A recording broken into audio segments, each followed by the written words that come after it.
Drug Kingpin. His attorney says he's a rap music producer. A jury of 12 inside a federal courthouse here in Evansville is going to be asked to determine the truth. Attorneys representing Grundy and 4 other defendants arrived at the Winfield K. Denton Courthouse, prepared to battle back against a massive indictment that charges the 5 men with running an operation that transported $3.4 million worth of drugs from Phoenix to Indianapolis over the course of just a few months in 2017. Federal prosecutors claim Grundy was the leader of that operation, conspiring with other associates to raise the money to purchase the drugs, to bring them back to central Indiana, and then saturate the streets of Indianapolis with methamphetamine, cocaine, heroin, and marijuana. The U.S. attorney will bring Grundy's alleged partners to the witness stand to explain through their testimony, bolstered by phone call transcripts and text messages, how the alleged conspiracy operated. A conspiracy which was cracked open by so-called Operation Electric Avenue, led by FBI agents in November of 2017. Grundy's attorney, Kenneth Riggins, told jurors his client was actually the founder of a record company, Mob Family Entertainment, that produced somewhat objectionable rap videos, which will be played in court. Riggins also began casting doubt on a key government witness and admitted co-conspirator who will testify tomorrow as, quote, a slippery kind of fellow. Riggins said just because his client was around when drug dealing was going on, it doesn't mean Grundy was involved. Attorneys for the other defendants also minimized their clients' involvements in the operations. The first witnesses today included an FBI agent who explained how investigators listened in on phone calls and read text messages in order to build their cases. Other informants are expected to take the witness stand before testimony ends today. In Evansville, Russ McQuaid, Fox 59 News. The trial is scheduled to conclude by the end of next month. So a lot of people, again, we have breaking news tonight. Tell us how do you feel after the shooting, and how you feel? I'm all right. Ain't nothing wrong with me. I'm okay. Just a little on. How scary was that, and how bad was your injuries? I got hit in the elbow. It kind of damaged my artery. I mean, as far as scary, it wasn't really scary. It was a drive-by shooting, so it wasn't like, you know what I'm saying, probably some kids or something. I didn't really feel like somebody was trying to take my life, you know what I'm saying? Like, but I got hit, nevertheless. 3 people were shot.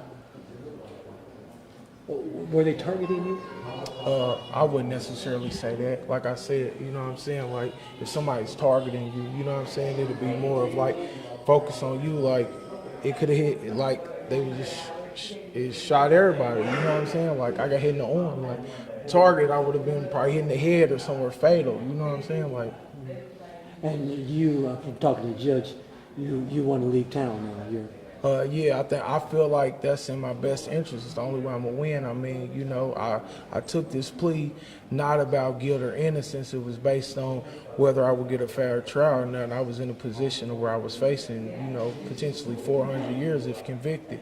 You know what I'm saying? And for somebody to dangle in your hand that, you know, you got a time served plea, you know what I'm saying, to just plead guilty. So, you know, I already got a felony, so it ain't like I'm protecting nothing. So I pled guilty based on that. I mean, it was too hard to resist with me being on the news every week for more than 2 years. You know, a jury that went out feeling was likely to think that I'm a gang member and convict me, when you see today that I wasn't convicted of no gang charges. I wasn't convicted of no murders. You know, nobody's been with me being convicted of being a gang member or being a murderer. You know, we're a family, you know what I'm saying? So, like, you know, I feel like that's the unjust part, and I feel like I'll never get justice. You know, just recently, you know what I'm saying, 2 of my sisters got fired from their job just for being a Grundy, you know what I'm saying? So I can't get no job, you know what I'm saying? There's nothing positive that's gonna come here. So I feel like, why should I be here? I'm not running out of fear, and then I'm running out of, you know what I'm saying? I gotta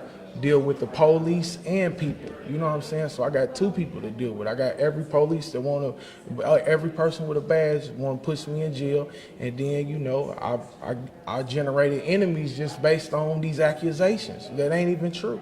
You know what I'm saying? So you are going to start fresh someplace else? Yeah, I want to start fresh, you know what I'm saying? Get my, you know what I'm saying, start fresh where I could just live a normal life. You know what I'm saying? They ain't gonna let me protect myself, you know? I can't carry a gun and protect myself. If they would let me do that, you know what I'm saying, I would stay.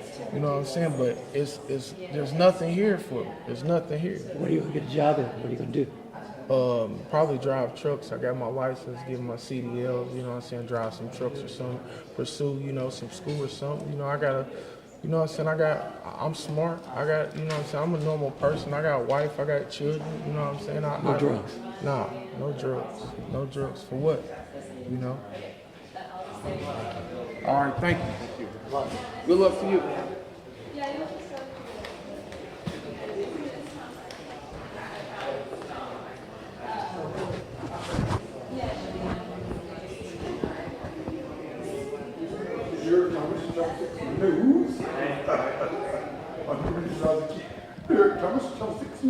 I think you beat the system.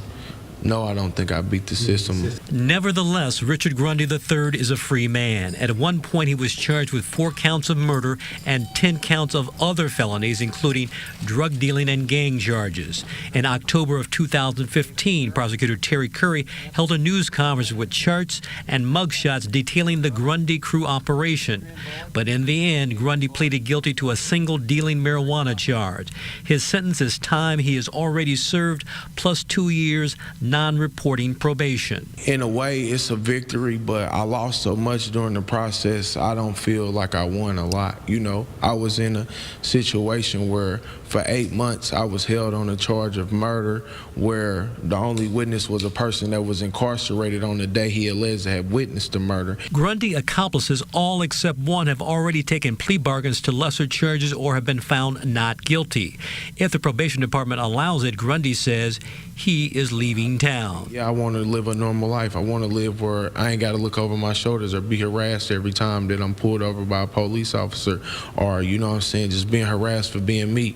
You know, anything that happens, they always associate it with what I've been through criminally. Grundy would not say specifically where he is moving to for security reasons, but he says it will be somewhere on the West Coast. Derek Thomas, RTV6. During opening statements, federal prosecutors claim Richard Grundy III coordinated the large-scale drug operation, but Grundy is not on trial alone. 4 other suspects are also facing a variety of federal charges. Wearing a suit, his leg shackles hidden from view of the jury, Richard Grundy III listened as federal prosecutors accused him of leading a major drug trafficking organization that supplied drugs to thousands of users across Indianapolis. Prosecutors told the jury Grundy imported thousands of pounds of marijuana and hundreds of pounds of meth, as well as smaller amounts of cocaine and heroin from Arizona. There, the drugs cost half as much as they do in Indianapolis. In November 2017, following wiretaps, controlled buys, and extensive surveillance, federal agents raided a series of homes. Those raids led to this indictment, which charged more than 20 people with federal drug charges. Most of those suspects pleaded guilty, but Grundy and 4 others have taken the case to trial. While prosecutors claim they served as couriers and street dealers, attorneys for Ezell Neville, Derek Atwater, Undrae Moseby, and James Beasley repeatedly told jurors there is little evidence tying the 4 men to the larger scheme. Some of the suspects claim they didn't even know each other prior to their arrests. As for Grundy, his attorney cautioned jurors many of the prosecution's witnesses entered plea deals to testify and can't be trusted. Grundy's attorney added his client is only guilty of, quote, hanging around the wrong group of people. The jurors were not told about previous allegations that Grundy and his crew were linked to a series of murders. Marion County prosecutors dismissed those murder charges against Grundy in 2017. The federal trial against all 5 suspects is expected to continue for at least the next 6 weeks. The alleged leader of a violent Indianapolis-based drug trafficking ring has been convicted on federal drug charges, and the Department of Justice says this kind of crime carries a mandatory sentence of life imprisonment. A federal jury in Evansville convicted Richard Grundy III and 4 co-defendants on all charges yesterday during the 14th day of their trial. Prosecutors say Grundy led the so-called Grundy crew and that it sold more than 3,700 pounds of marijuana and 280 pounds of methamphetamine on Indianapolis' streets between April 2016 and November of 2017. Grundy will be sentenced in Indianapolis. Again, the Department of Justice says the conviction for engaging in a continuing criminal enterprise carries a mandatory sentence of life imprisonment. 4 months after he was convicted in federal court, it also concludes an investigation into Grundy's alleged criminal empire that has gone on for years. This is as big a win as our criminal justice system has had in this city in the last 25 years. U.S. Attorney Josh Minkler celebrated a life sentence for Richard Grundy III, but admitted that justice didn't happen overnight. Following a series of killings in 2014, Grundy and others were charged with murder in Marion County, but the case fell apart, allowing Grundy to plead guilty to minor drug charges and declare his innocence in 2017. They was trying to make something fit that wasn't there. Grundy beat those charges, and he held a press conference and bragged about it. Yet just a few months later, in November 2017, federal agents raided a series of homes around Indianapolis and charged Grundy with importing marijuana, meth, cocaine, and heroin from Arizona.